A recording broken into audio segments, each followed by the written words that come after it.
Congratulations, you cool cats and kittens. You made it to the Exfil.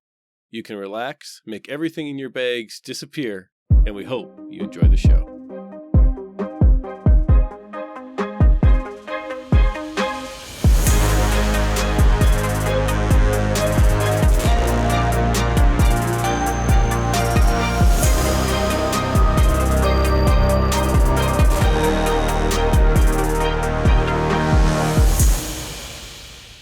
Hey there, Mike, aka MTB Trigger here, and with me, as always, is my co-host Ronal, aka Eric.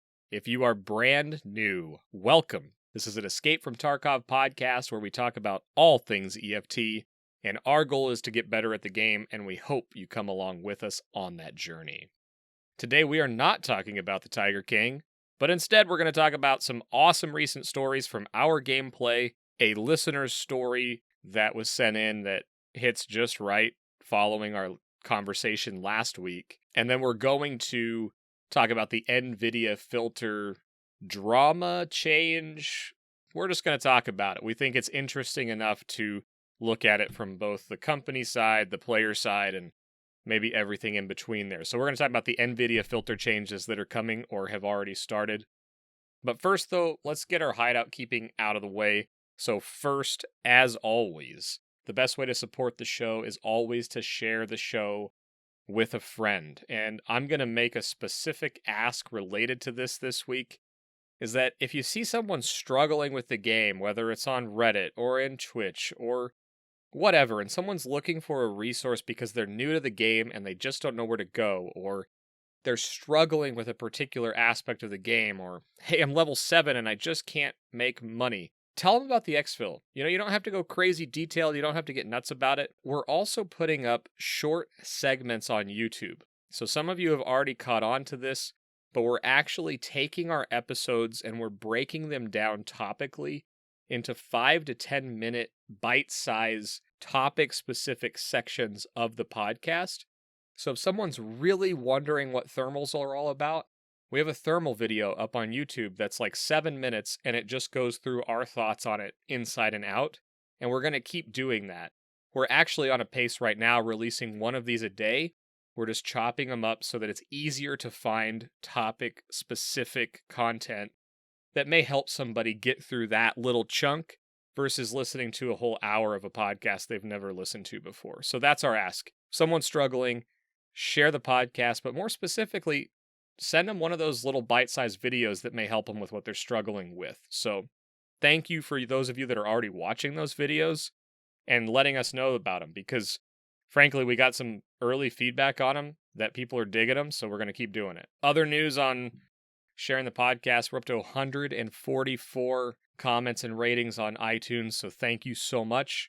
Thanks again to the Google and Spotify listeners. You guys are growing every single day, so welcome in. And I wanted to address something really quick, and it's related to the opener right here, so it's only fitting that we put it in. But we hear it pretty often that people want us to shorten the opener or change it. I wanted to address why we do this. Because while I understand that we want to get straight into Tarkov content and get better at the game, that's obviously our goal, I just want to say that this stems from a compliment and the community that's already been built. When we have someone new join the community, they get surrounded.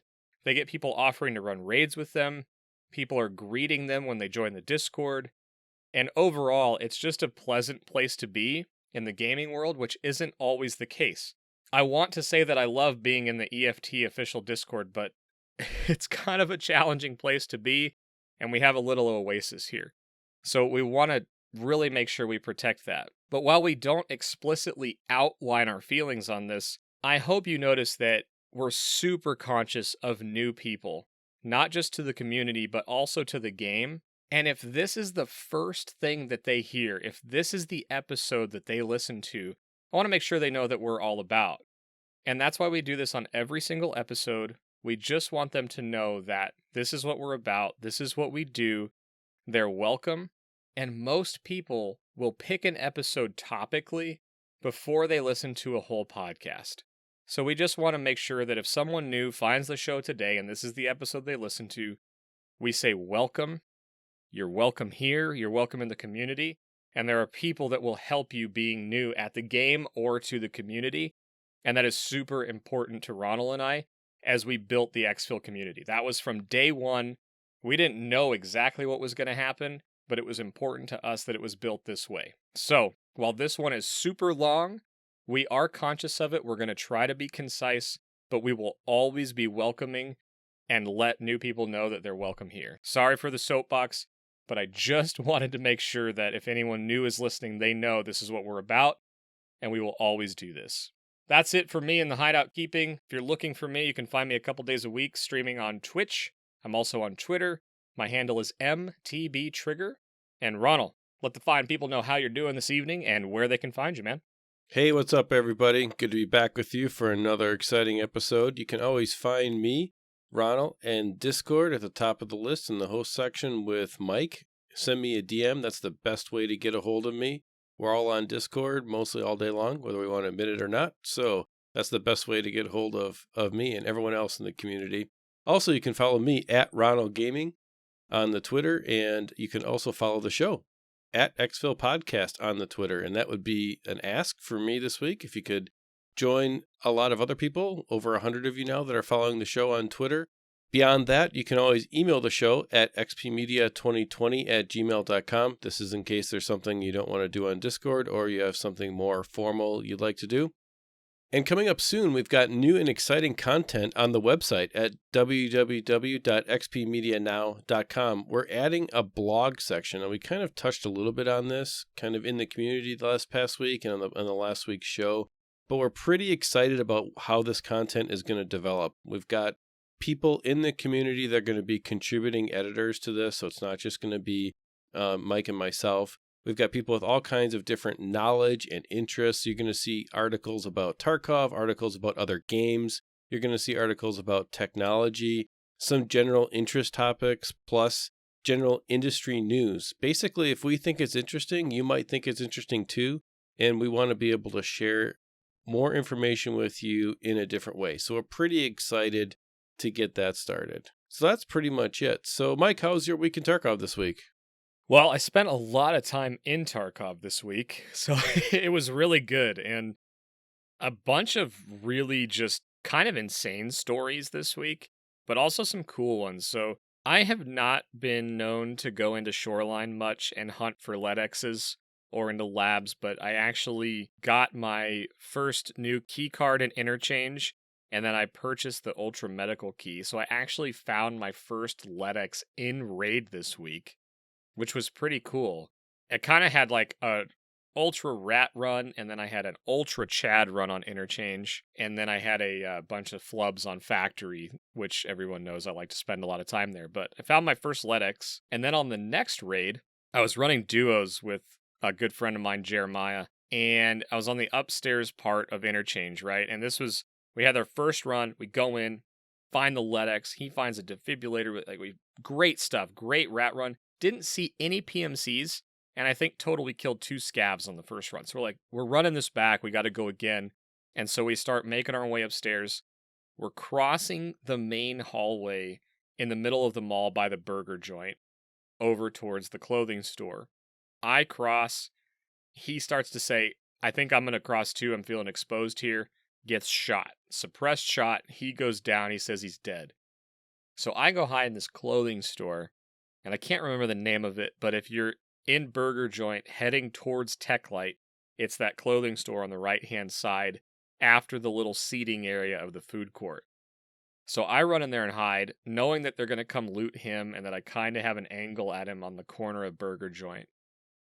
Well, I spot the guy, and he's looking for me, so they clearly knew there was 2 of us. And I finally get an opportunity to take him out. I do, and then I hear another set of footsteps, and then I hear 2 more sets of footsteps. So at this point, it's me versus at least 3 more, and I've downed one of their buddies. So I sit, I wait.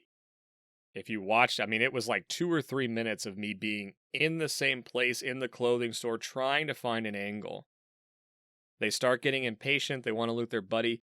They run in, and I get 2 of them with 1 spray, and I was using the AS Val with SPP ammo, and I catch 2 of them.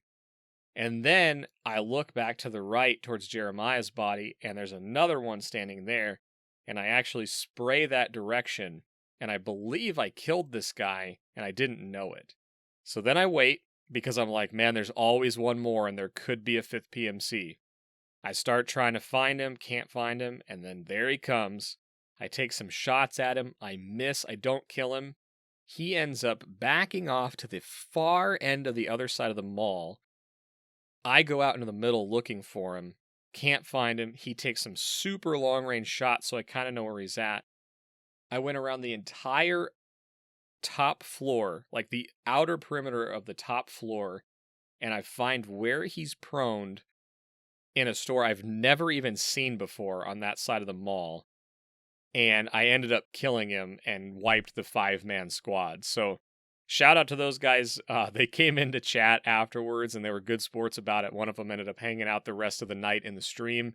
And then I've seen him again in a few streams. So just kind of cool. If I just lost a 5v1, I would be pretty salty. I think we'll forgive some of the early comments, but they ended up hanging out and were super cool. So kind of nutty stories there. And then before we hear about your week, I do have a confession to make. I was gearing up for Factory, and I had quite the roller coaster run on Factory this week. A bunch of runs, but I was going full Chad. You know, Exfil helmet, ear covers, face shield, completely kitted AK, raid backpack, the whole bit. I run up into the office area, and I got one tapped in the thorax by a scav and immediately realized that I didn't equip a chest plate. So I was 99% full Chad without any armor covering my thorax or chest, and I got one tapped by an AI scav. And then I saw on Reddit later that day that someone said they were scavved in on Factory and they found a full Chad loadout without a chest piece up in the office area, and I knew it was me, so I'm not getting any of that loot back.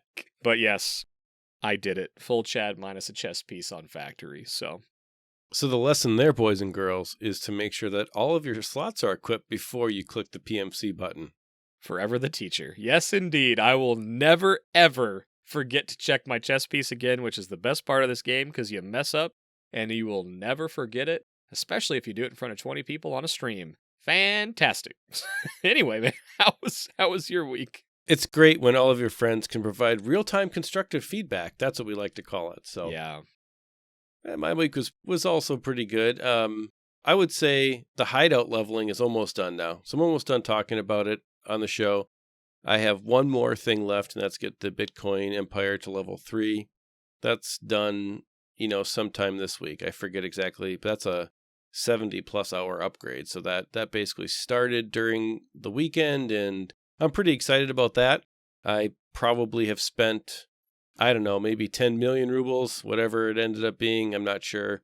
Prices are a little inflated now that we're at this point in the wipe. So it is kind of more expensive to get past this point. But at the same time, because prices are inflated, I'm back up over 25 million rubles. So I'm really not having any trouble making money. Not once I got access to the booze machine. I keep calling it the still. I got my still going.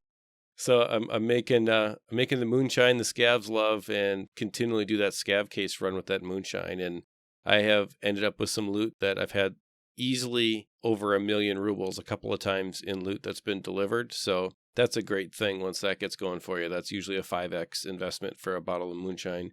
Anyways, all that being said, the hideout is being super useful on the money generation side, but most importantly, the hideout is becoming super useful on the crafting side. And the crafting side of things, just making ammo, making just different pieces to fit into different trades or whatever with the traders to get gun parts. And so because I've got the traders now leveled almost all the way up, I'm not all the way there to level 4 on all of them, but I'm far enough along now where I can build guns from the traders for the most part. And that has been a total change in Tarkov for me. It's a lot cheaper, and I think it's a huge point when you get there. Well, I guess for me too, it was the fact that I didn't have to wonder if the item was going to be available on the flea market, because every now and then you would run into something like a 4-inch attachment, right? You'd run into some kind of attachment that wasn't available because someone bought it out and either reposted it for a crazy fee, or it just was flat out sold out from people and it was only available from the trader. And I can build my favorite M1 and my favorite ASVAL now completely from traders. So it's a preset, purchase, click, done. And it is awesome. Yeah, it's like, I mean, those guns are like 300,000 a piece, but it doesn't really matter. I'm making enough money to support my habit of liking nice ammo and nice guns now. So it's really going well. So I encourage everyone, if you're in that mid-20s grind, pushing the hideout, keep going, because the other side is so awesome. Once you get to the point where you have good ammo, you have good guns, and you start winning a lot more than you lose. I actually had the longest streak I've ever had of wins for raids, and I was up to 9 in a row. And each one of those they weren't cheesed raids. They were full-on raids. And so I've been winning a lot of customs, winning a lot of shoreline. I have been starting to learn woods with a thermo. That was this week's project. Along those lines, I decided that I wanted to play with my graphics settings a little bit. Now, later on in the show, we're going to get into the filter discussion. For reference, I do not use filters. So the graphics settings that I changed had nothing to do with filters. So in-game only is what you're saying? Correct. These were all in-game graphics settings. What I was finding is that when I was looking through the thermo, I would see somebody. I was having a hard time making the long-range shot. It was like the gun was bouncing around, even with the Alt key down. The player was like flashing in and out. It was just, it's kind of hard to explain, but it really wasn't clear, and I was missing a lot. I went in and for reference, my PC, I have an AMD Ryzen 3950X 16-core processor. I have a 2080 Ti hybrid video card. So I have one of the best video cards that they make right now, and I have one of the fastest desktop processors that you can get. So I don't have a problem with resources on my PC playing Tarkov. So I had the game settings turned up pretty much all the way. It's great on a big open map, whatever. Game looks gorgeous. So I thought, given my PUBG experience with you, where you actually go the opposite direction, you turn the game settings all the way down. And one of the things in the Exfil community that we've been talking about in general chat is kind of about FPS, frames per second, rather, in this particular context, and how people have been complaining that their frames have been kind of low or all over the place. And with my graphics settings turned all the way up, I was able to maintain like 110, 105. And it would drop to like maybe 95 if I got into something where there was a lot of things going on the screen. I turned the graphics settings for the most part all the way down. I'm locked at 120 the entire time.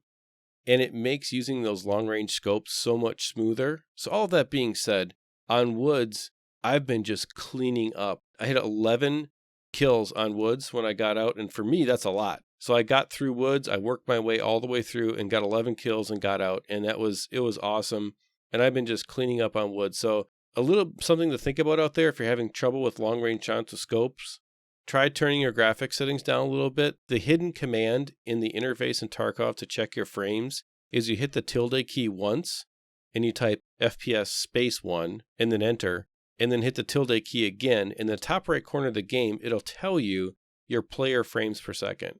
And that is actually how many FPS you're actually getting in game. Once I did that and I turned the graphics settings down, I was at 120 solid all the time. And after that, I just started owning with the thermals in a way that I have never really had success before. So I was pretty excited about that. The other thing that happened this week, shout out to my friend Rizza, who's a Sherpa in the Exfil community and just an all-around good dude. He had some folks come in and make fun of his bald head that he was streaming, and this is just a little bit of sign of solidarity to my brother who's got a little bit of the bald going on, just like I do. You got to own that. We own our foreheads, and to you people who have hair, we don't have anything against you, but when you come against us, we're all banded together, and don't forget that. Just like us Chads. Anyways, in all seriousness, shout out to Rizza. He's an awesome guy. If you haven't talked with him or checked out his stream, you should check it out. We have a lot of feedback on the show. other than just people make fun of Riz's bald head and my bald head, which in the same comment was made fun of. Not that I'm thinking about it, talking about it in a second segment. We have a lot of feedback on the show, and this week we had some interesting feedback, and people send stories in or talk about different loots and just different things they've done in game. And we had a really interesting that Mike got this week. So tell us about that. Shout out to Nickk in the Discord. And I want to say we get a lot of emails and stories sent to us, and why we picked this one to talk about this week, it just sort of hit at the right time. I think it's probably because we just got off of talking about healing and debuffs, and so I think it sort of fits in well with that to sort of wrap that discussion maybe. And it just was kind of funny and also kind of sad at the same time. Keep those coming, man. I love hearing stories, right? And every now and then someone will say, hey, you said this on the podcast, or Ronal said this, or they'll give me credit for something Ronal said, which I openly accept every single time. And then, but they're just really cool to hear. It really does mean a lot when we hear that kind of stuff. So thank you for sending this stuff in. We love it. And maybe it's something we'll do some more of. Anyway, I'm going to slightly paraphrase some of this stuff just to protect some personal detail, but basically what he wrote was this. Hey man, huge fan of the show. My wife told me to start listening to the podcast while I'm at work instead of just listening to my same old music all day. So I searched for Tarkov one day, found you guys, and I finished all of the episodes in 3 days. I'm so sorry, man. We hear that all the time. Like, it's crazy, man. Like, the fact that you guys can listen to us talk for a couple days straight still just floors me, man. Can you imagine that? Someone listening to you and me talk for 3 days? I don't know if I would listen to you and me talk for 3 days. Anyways, continue. Just continue. I like this guy. I like him already. But he said, it's a shame now because I always have to wait for a new one. But hey, I got a quick story for you that maybe you guys could touch on in the podcast. So to keep it short, I went into labs with 5 of us. 2 of us were left, and we were some serious thick boys. This is where it got juicy. Couldn't even sprint. Had probably 3 to 4 million worth of gear on me, maybe more, but our hydration was low. So we slowly crept to the extract. We got in the elevator with 1 second until extract. I dropped dead. I had no idea why, and my friend told me because I was dehydrated. And I said I shouldn't die instantly, but it was because my head was blacked out. But really, 1 second before the extract, and I lost all of my gear because my guy was a little bit too parched and he couldn't make it for 1 more second. GG, right? And then it goes on a little bit further than that. Everybody has experienced an awful death or 17 in this game that can probably relate to this exact scenario. But for me, I'm just sitting there like, I can put myself in that scenario being so overburdened with loot that you're just trying to get to the Exfil, and to actually make it in and to have 1 second remaining and you pass out and die before the Exfil goes off, knowing how much loot you have. Like, oh, it just like, I read this and was just like, I was there in the elevator with you when you died. And it's just like, oh my gosh. So to bring it back to why I wanted to talk about it was, we spent just a tremendous amount of time going over the different debuffs you can have. We talked about some differences between some of the items, why you may take a survival kit versus a CMS kit. This is kind of that next level, right? Because it's one thing to know that dehydration or stamina or pain or fractures are in the game. It's a completely different level to manage them as you go around, or what to do when it comes up and you have to do something about it. As I chatted with Nickk, because I reached out to him after he sent this, the biggest and hardest part of the whole thing was when he said, and I almost guarantee you that I remember seeing a pomegranate juice in the bags of one of the guys that I killed. And it's the thing that I love about this game and I hate about it at the same time, is that every single death there's usually something that you can point back to and be like, man, if I just would have done that. But at the same time, now he is going to be so conscious of his hydration and his energy, and he's going to be really aware of milk, pomegranate juice, doesn't matter what it is, because simply taking that and taking the extra 5 seconds to drink it gets him out with 3 to 4 million rubles worth of stuff. So hearing this story for the first time, like, what's going through your head, man? How does this hit you listening to this? Oh, it hits pretty hard because, to be honest with you, this has happened to me. For me, it was largely before I understood what the dehydration debuff was. And all of a sudden, I'm like, wait a minute, like, what's going on? I'm running out of hit points and there's nothing wrong. And all of a sudden, you die. I have not died exactly 1 second because of dehydration. I have died 1 second with you because I took too many shots at a scav and missed, and we had to run towards the Exfil on woods. That was a different problem, same result. But anyways, getting back to this, the situation with the debuffs, man, is rough. And that's the thing about Tarkov, that it comes down to managing every little problem that you have and understanding what the mitigation is for it. And that's kind of one of the things I love about the game, is that there are a lot of complicated little things that can go wrong, and there's always something really that can fix it. And that's one thing that I really especially appreciate about how complex this FPS game really is. I agree. And I think one of the points that resonates with me, and I have to attribute this to Jeremiah Freites, he's the one that talked to me about this. And I think I may have said this on a previous show and didn't give him credit for it, but now I'm doing it. And maybe I didn't talk about it. So anyway, you're in for a real treat here, folks. The concept of this is, you may look at this and be like, how could you die from dehydration, right? But I think we've all probably had a similar scenario, whether it was dehydration, blood loss, exhaustion, the raid timer ran out, Exfil camper. Like, we've all had those heartbreak scenarios. But the truth is, if you look at your entire hours played in Escape from Tarkov, the amount of experience that you have dealing with severe dehydration is probably measured in seconds. For the most hardcore of players, it may be measured in minutes, and it probably doesn't even get into tens of minutes. It's the same way that I look at heavy, thick, Chad PvP in Factory. Ultimately, if you boil down to how much time I actually spend shooting at an enemy player, it is a very minor and small percentage of the time in this game, because we all know that you can go 50 minutes in a raid and never see another player. So I would encourage you to look at these scenarios and think through it. We've all experienced the heartbreak of a 1 second death or a split second decision. The truth is, I guarantee you that Nickk could have probably shaved off a second of his route to the elevator, or looted a little quicker, or taken a better path, and we can always look back and say, man, I could have easily saved that time. But the truth is, it's split second and second decisions, and also having experience in the area. Odds are he probably doesn't ever die from dehydration again, but maybe he doesn't have a lot of time spent with fractures or exhaustion.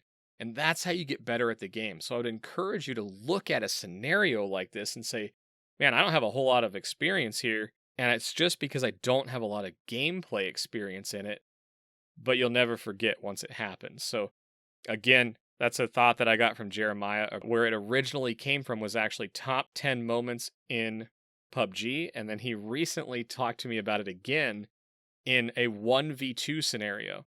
And he's like, how much time in Tarkov have you actually spent in a 1v2 PvP situation?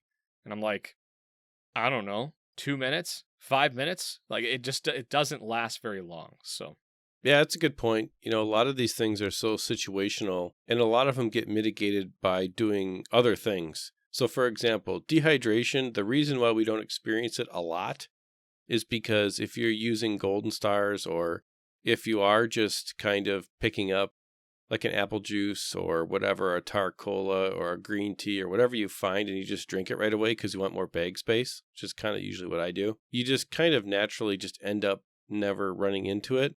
But that doesn't happen, right? In the beginning of the game. And it can, you can run into a situation too where being overweight dehydrates you faster, which means you recover slower, which means you just can't move as fast to the exfil. And it's kind of one thing that compounds to the next, to the next, to the next. So they're all kind of tied together, but I actually really like the systems, how they work. I know it's annoying because it gets in the way of just running around and being, totally just immersed in the game. But I think it makes the game mechanics force you to make better decisions. And because of that, it makes those decisions that it forces you to make more interesting. Like you say, you could shave off a couple of minutes walking to the exfil, right? But if you shave off an extra minute or two walking to the exfil, or even an extra second or two, you might make a noise around a corner that gets you killed. So it's always a balance between time versus risk in Tarkov. I appreciate that dehydration is just one of many things that forces you to make a decision. Do I need to go faster or take the risk, or do we need to mitigate risk by causing more time? And even furthermore, I agree with that point completely, so I won't reiterate it. But furthermore, as you listen to this and realize that it was a 1 second difference, another thing I love about this game is that there are dozens of ways that could have been avoided, right? One is map knowledge. 2 would be having an adrenaline syringe on your body. You pop that adrenaline syringe, you boost your strength and endurance, and boom, you probably make it a little bit quicker. Some people take water into raids. Maybe if you knew it was low, you ask your friend, hey, you got some milk on you, or did you happen to loot some? Like, there are so many options to mitigate this one single effect that also has peripheral effects on other systems and time and decisions. And that's what I think is so unique about this game, and I love about it, is that it's not just, oh yeah, you just needed to drink milk. No, that's one option of dozens that could have resulted in a successful exfil. And we're all thinking about it because we're talking about it, you're listening to it. But I guarantee you that the person that sent me this email, he's probably thought about every single way he could have made it out of that raid. So again, it's frustrating in the moment, but it's actually the thing I like most about this game, is that the systems are so deep that you actually have a choice in how you handle them. And that's where it just gets really fun once you start mastering systems. And there's other things too that can help just from a purely static starting perspective. Think with my hideout level to level 3, I have 110 energy and 100 hydration, which makes a difference when you get into these kind of situations with a bunch of extra gear and a bunch of extra risk that you have to mitigate by taking more time to get out of a thick situation. The game, again, there's so many systems. The game builds upon itself in all these little and unique ways that allow you to get out of this situation. But I think, we're not saying this to be harsh on Nickk, because I totally understand this situation, and this could literally happen to any of us because you're not necessarily watching your dehydration all the time. It is definitely an effect that you can see, but if you're focusing, like hyper focusing on getting out of a scenario, and you've got a bag full of loot, you've gone in thick, you're kind of just dealing with the end of that, you're not paying attention necessarily to all that stuff. So this could easily happen to me. So I it is what it is. Yeah, and the reality is that over time, as you level up your metabolism skill, which actually decreases the energy consumption and dehydration rate, this will become rarer and rarer, and potentially to the point where you don't even really think about those things. And as Ronald pointed out, as you level up your hideout, you're going to get to a point where you regenerate so much energy and hydration between raids that sometimes you don't even think about this, which is also maybe what led to this problem, right? Is because sometimes it's just, oh yeah, I did a raid, and you get right back in another one. It's like, oh, I didn't eat or drink. But then if you get into some PvP or you get a bunch of loot and you're trying to get out, that's not a system that's constantly on your mind. It's just sort of there. So I guess in the future, if they add things like radiation or intoxication or all those things that we mentioned last week that aren't necessarily in the game now, if there's more of those, peripheral debuffs, or what do you want to call them, counters that is being measured in the game, they may take up more presence of mind, but right now that's just kind of like, yeah, I got to deal with that sometimes, but usually in between raids. So I'm the same way. I know this has happened to me, and I'm sure that I'll get in scenarios where it happens again. Think about this though, like, so the new stuff that are unimplemented features yet, radiation and hallucination. Think about that. So maybe, maybe in a new map, what if this is Tarkov, right? So things have gone very, very bad in Tarkov. So maybe there's a nuclear power plant that's melted down. You get too close to the building and you get radiation poison that you have to mitigate. After we heard that they were going to put cultists in that were going to stab you in the dark with a poison dagger, I don't put anything. Nothing's out of bounds for this game. It is literally a horror movie that's getting more and more intense every patch. So, and I think that there's all kinds of different ways they can go with it, but the different effects that are there and the mitigation that we can use are, pretty extensive.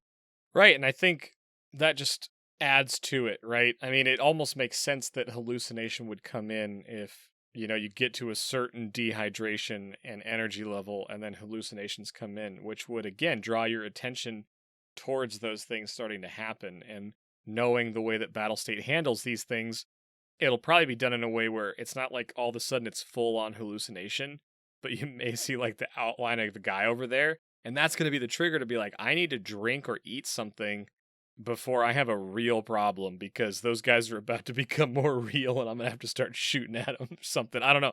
I agree, man. It could be nuts. And the cultists are probably coming soon. Oh my gosh, that's going to be insane, man. I love night raids right now, and I think they're going to ruin it for me for a while. Yeah, I also love night raids, and I'm not sure how that's going to go. If I get scared to the point where I can't sleep or something, that's going to be a bad deal. Yikes. Oh, man. We wanted to wrap up that conversation on debuffs, and this was a good opportunity to do it, is that, again, this isn't just a conversation around dehydration. It's all of those different things you've got to, first of all, know what they do, and then you've got to learn how to deal with them in high-stress situations. And that's where the mastery comes in. Think about the ones you haven't dealt with very much and walk yourself through a scenario. What would happen if I was in a 2 fractured legs and I needed to get out and didn't have much time? What are you going to do? If your energy is low and you've got half the map to cross, where are you going to go on the map to get energy? It's all of those things. That's where the mastery aspect comes in. So start thinking through those scenarios. And we want to say a special shout out to Nick. Thank you, sir, for finding the show and following the show and listening to all the show. I still think it's crazy. Listen to Mike and I talk for, I don't know how many hours that is at that point. It's like maybe 15, 20 hours worth of content in 3 days. Yeah, it's awesome. But we really appreciate it. And thanks for sending the feedback in. We really appreciate it. I'll echo that. And I suppose we should hit the elephant in the Tarkov world right now, which is these Nvidia filters, as it were.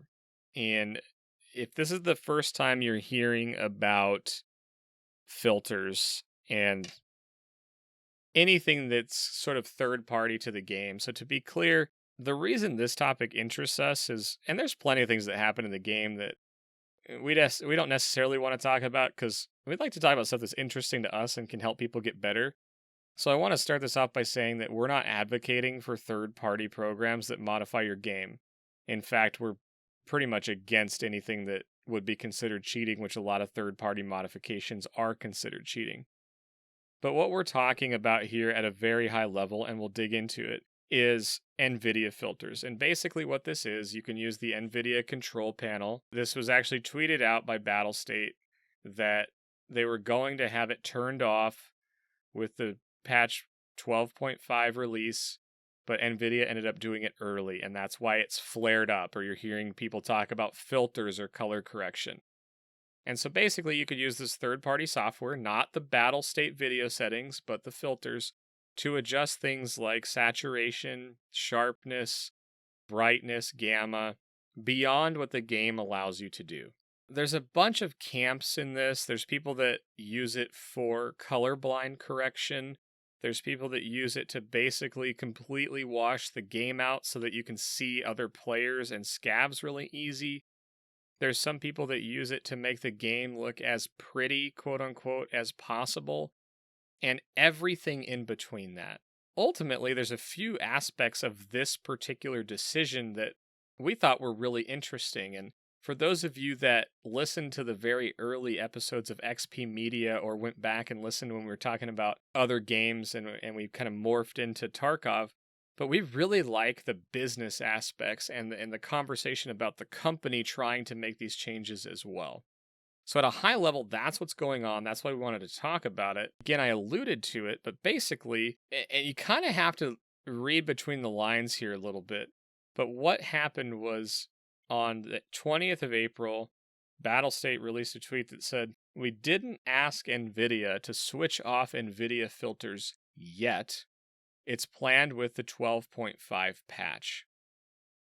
So you got to understand, at least for me, the importance are on a couple things. One is the word yet.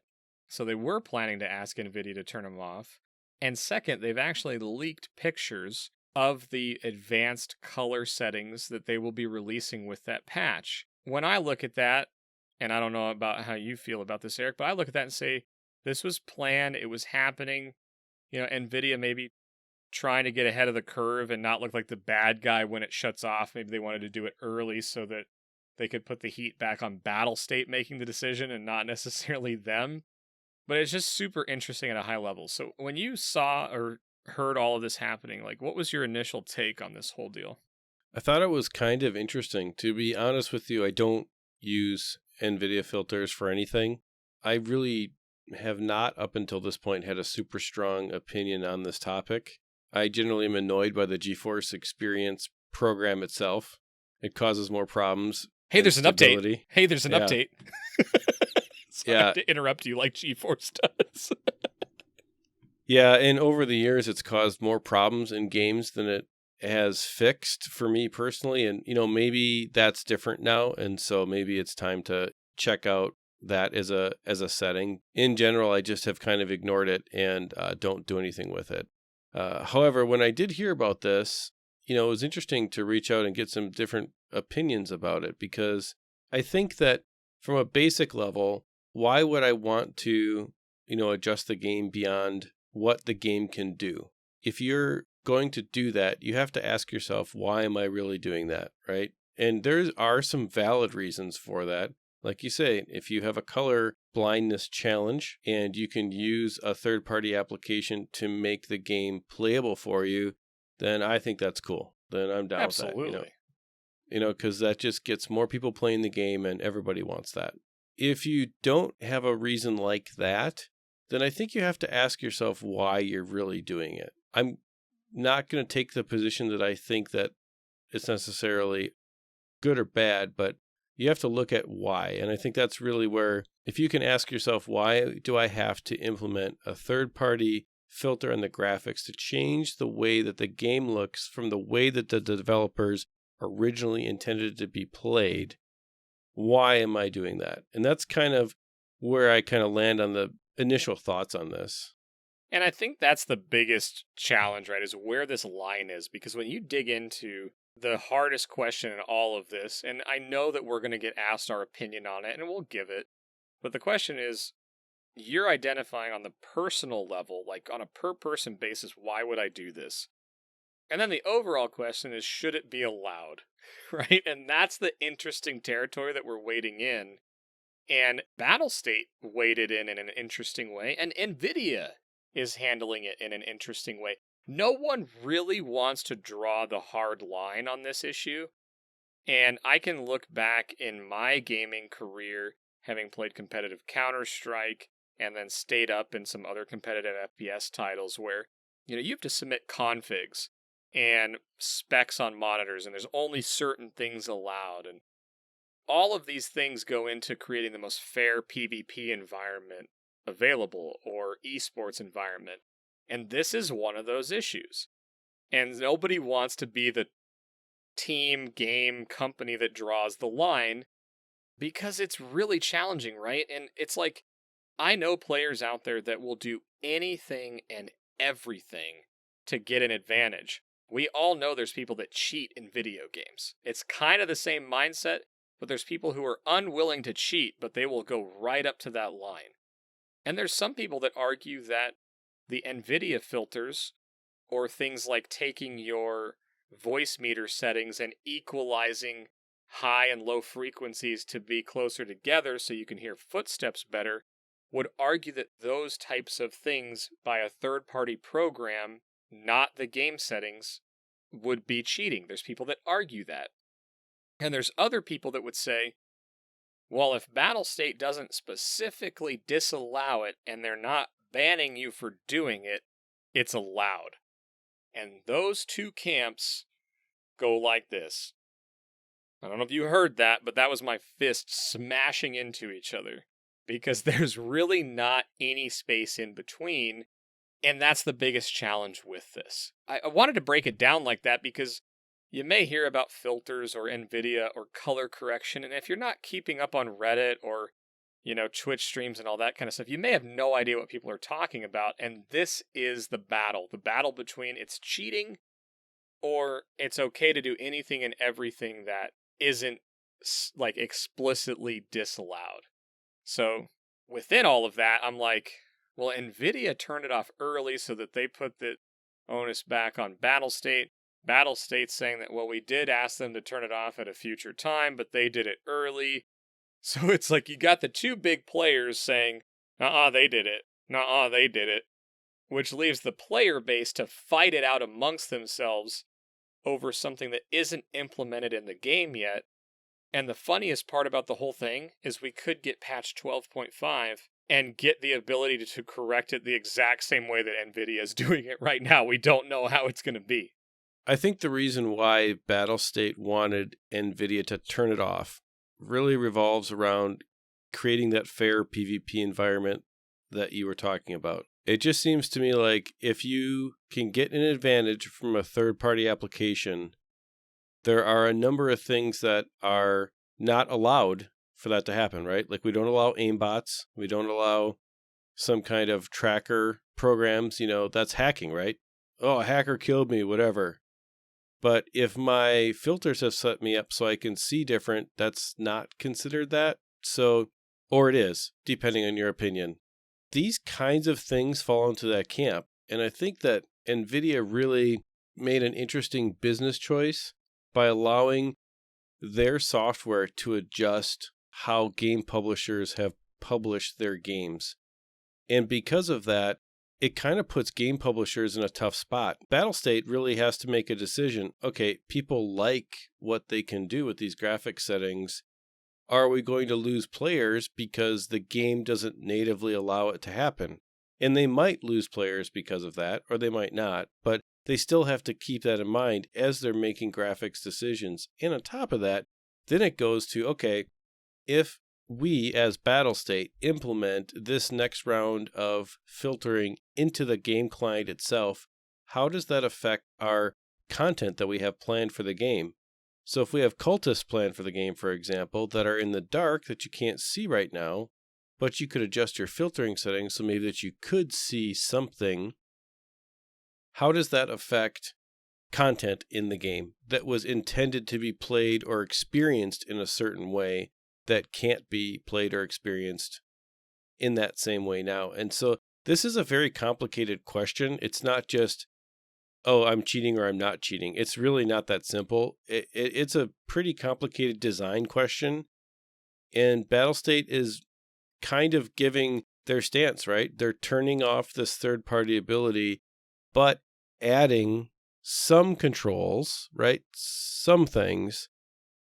And I think it's probably more important long-term for the game, in my opinion, or any game, to have the publisher control these kind of things versus a third-party add-on. I personally have never been a fan of a third-party add-on affecting gameplay from a playability perspective. And I know that sounds weird, double talk, but let me kind of explain it a little bit.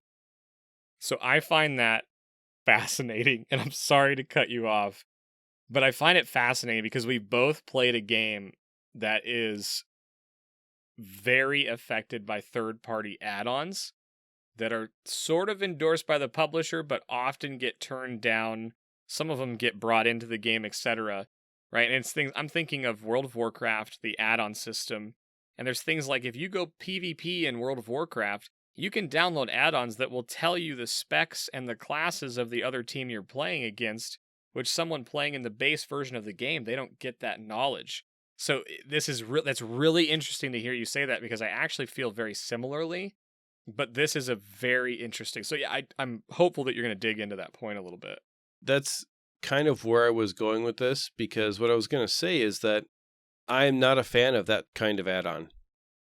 When I PvP'd in WoW, I didn't use those kinds of add-ons for a long time until I became at such a disadvantage that it was necessary, because the community had decided that it was almost a de facto game feature. And so kind of where I was going to go with this discussion about add-ons is, I am not a fan of add-ons that affect game playability. And what I mean by that is fair PvP or PvE in the game.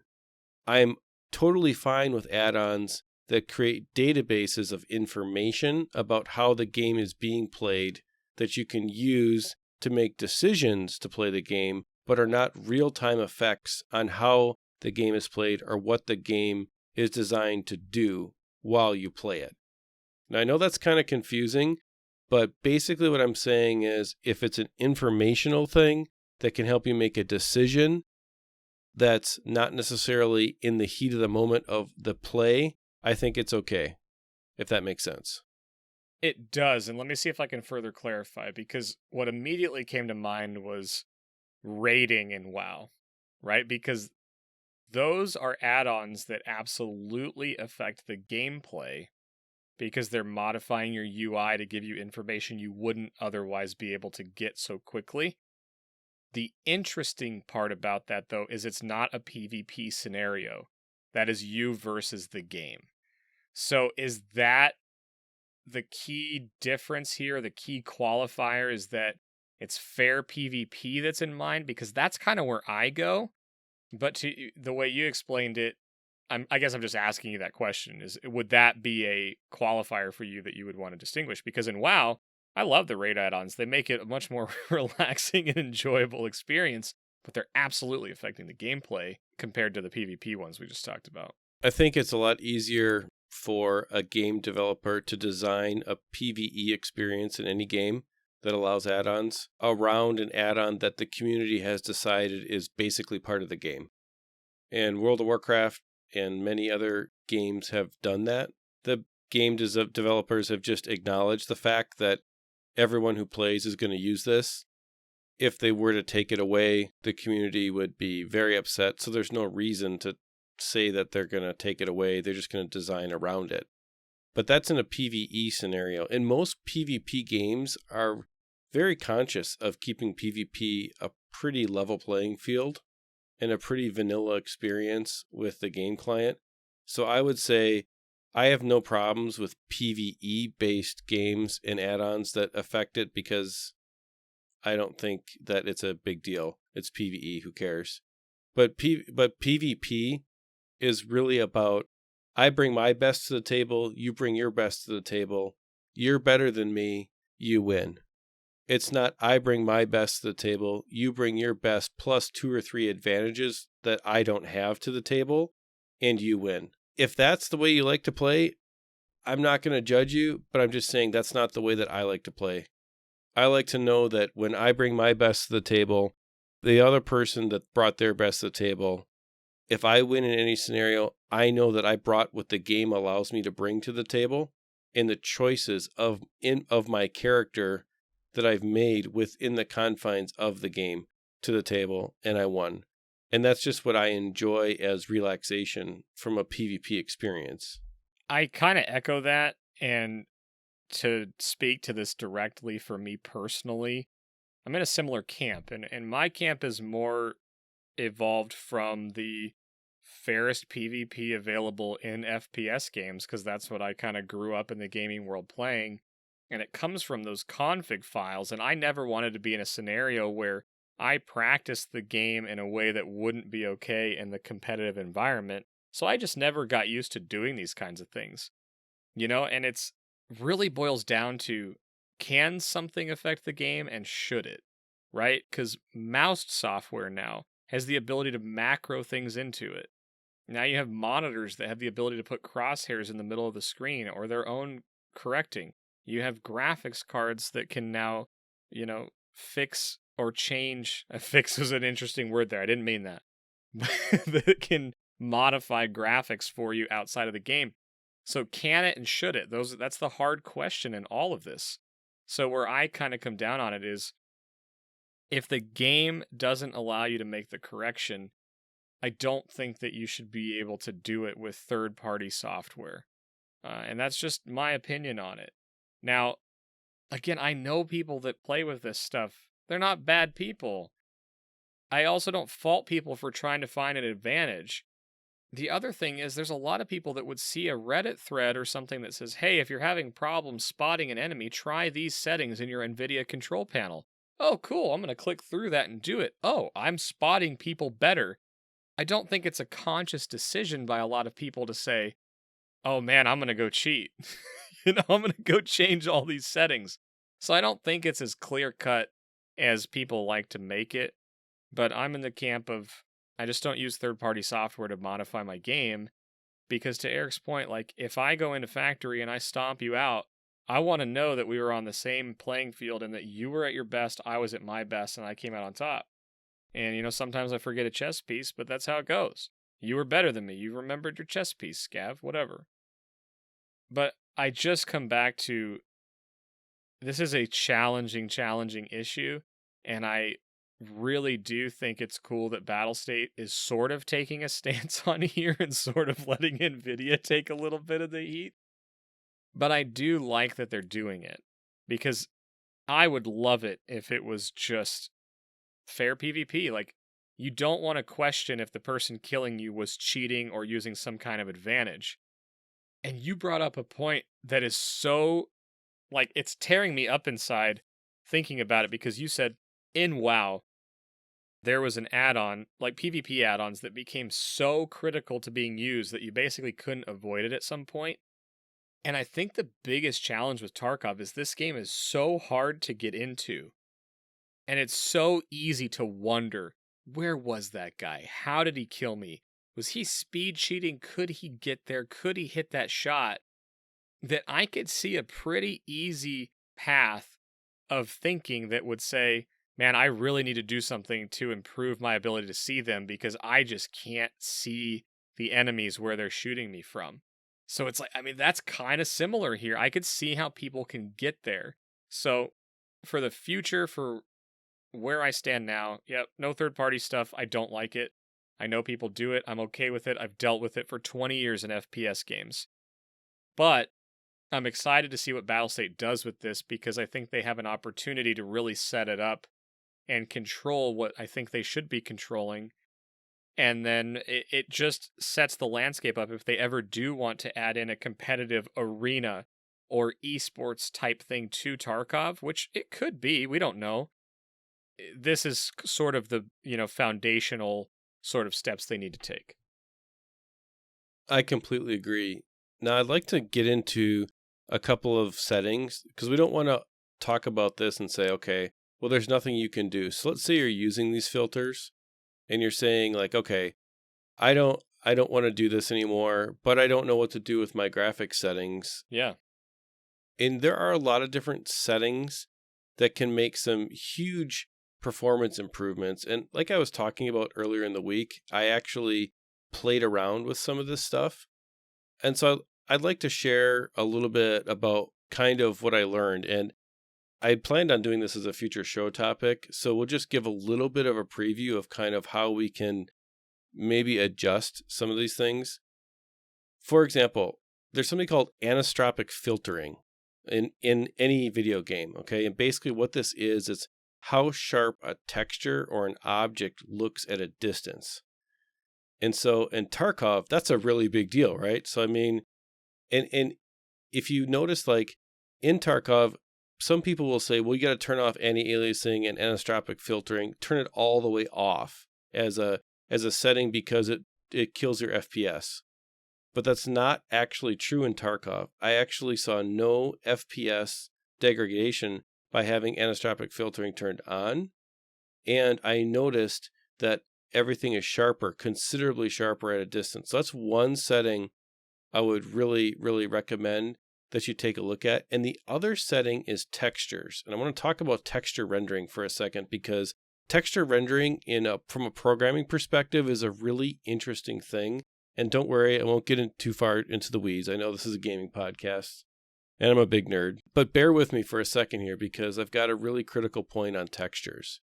A lot of people think, okay, I'm going to save on my FPS by putting my textures on low. That's like the common thing in the gaming community. But what you don't realize is what happens when you do that. You shift the burden of rendering the texture from your GPU to your CPU. And so what happens is a low texture doesn't require a lot of graphics card to render. It requires a lot of CPU to render. And so what you'll notice is that with your textures on low, your CPU utilization is going to be much higher.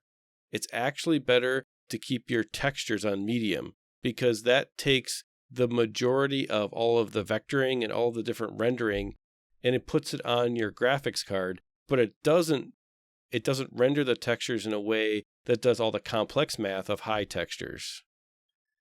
And I played around with this extensively, and I'm telling you, medium is the setting. I noticed about a 15% CPU utilization jump from medium to low.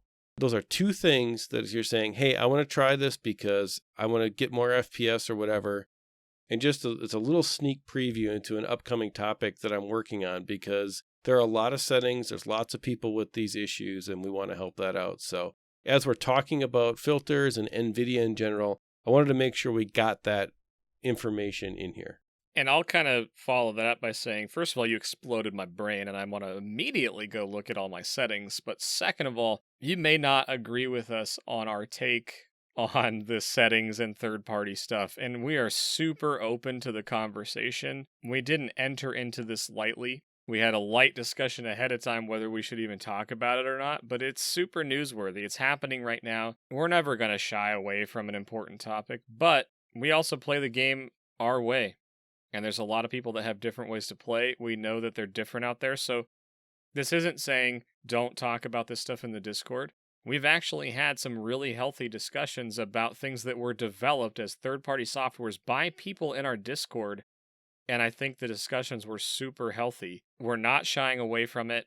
We don't want to kill the conversation. We want to open the conversation and keep it as a conversation, not turn it into a fight because we think that's important. And furthermore, while I'm thinking about it, and this is super random, but that's how my brain works, if you've died a really weird way or to a random debuff and it's one of the most memorable experiences is Tarkov, that's what I want the show response to be this week. Sorry that you're dealing with my random thoughts here at the end, but that's what I want to hear about is how did you die? What was the crazy thing? How much loot did you have? But anyway, this is all meant to start conversation and build on it. Yeah, the settings thing, I'm super excited for that because I just sort of go with what I find on Google and I'm like, man, okay, this person said this works for a similar setup to mine. I set it and I go.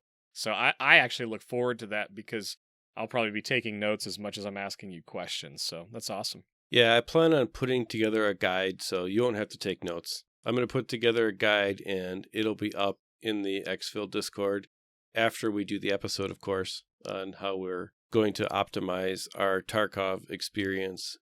And, there's one other PSA I just wanted to put out there because one thing I have been asked this week is about using a memory cleaner. I'm an IT guy, and I just feel like I want to give a little bit of information out to all the people who are not IT people. They're just gamers. You don't need to use a memory cleaner. A lot of these memory cleaner programs are spyware. Don't install them on your computer. Especially if you have 16 gigs of RAM or more, you do not need a memory cleaner. And I would say the majority of people have at least 16 gigs of RAM or more. So please don't install them. A lot of them are spyware. Avoid them. You don't need them. Okay, enough about that. I'm going to go from being prone in the weeds to standing back up again. And look at that. I see the old green box in the corner there, which means, holy moly, we've been talking for a long time. Yeah. Yep, it's time to go. Do you have any other thoughts, Trigger? Are we ready to roll? I don't, man. I think what I would encourage everybody to do regarding these topics, I said I don't, and I actually do, so deal with me. But I would encourage you to take a look at how you view settings, why you do it the way you do it, or don't do things the way you do it before entering in the conversation. Because, again, I'm very aware of my bias, how I play the games, and my history with gaming and why I think the way I do. It's a competitive mindset. It's a config-based mindset, and I like watching competitive PvP things. I know not everybody feels that way, but that's why I feel this way. So analyze yourself before you enter in this conversation, because if you go read the Reddit threads about Nvidia filters, it will trigger you one way or the other, even if you're trying to just gather information. So I'm just warning you that people get hot over this, because what's guised underneath the it shouldn't be allowed is it's cheating. All right, and that's where people take it. So just be aware it should be a conversation, but analyze yourself first before entering into it, because if you haven't thought a whole lot about it, the conversations that are taking place right now are hot, they're heated, and they're all over the place. Yeah, that's a good point. I mean, we talk about this at the end of the day. Remember, this is a video game, and that's a pretty good way to just kind of be okay with it. You know, that's about it. I think we're getting close to the Exfil, which means we are seconds away from disappearing. So we want to thank you guys for watching, and we want to thank you guys for listening. If you're listening to us on the audio version on Podbean, Stitcher, Google, Apple, any one of the other 50 plus podcast places which are out there, which let me tell you, if you're wondering how many places on the internet can I listen to a podcast, start a podcast and you will find out. There's a lot. We appreciate each and every one of you there. And if you're watching this show live on the YouTube page at XP Media Now, where you can see Trigger and I and all of our goofiness in person as we do the show, we ask that you leave a comment and like and subscribe to the channel. And thank you very much for doing that. That's pretty much it for this week. We hope everyone has a great week in Tarkov. We look forward to catching up with you next week. So good luck in all of your raids. And remember, scav often. See you, everybody. Thanks.